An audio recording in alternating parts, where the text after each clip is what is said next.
the real opponents of SB19 in the Billboard Fan Army Face-Off 2025.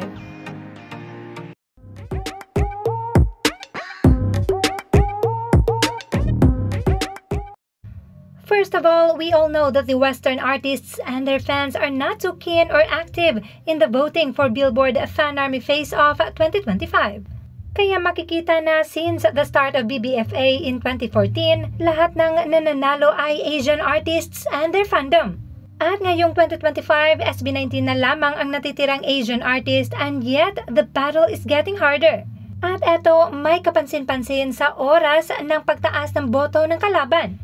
Say ng iilang fans, just an observation, thinking that Sabrina is from the West, why her votes soared when it was nighttime here in the US and very early in the morning?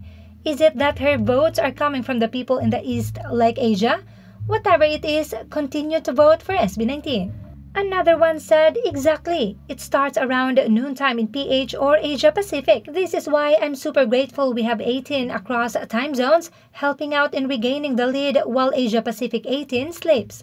We got a double time again Asia 18 because the lead is streaming down again. So there you go, marami ang umaaligid and it looks like mga kapitbahay pa natin. Kaya mas pag-igihan pa natin ang pagboto, and instead of getting angry, let's focus all our energy in winning this Billboard Fan Army Face-Off 2025. Let's win this, let's give SB19 a 3-peat.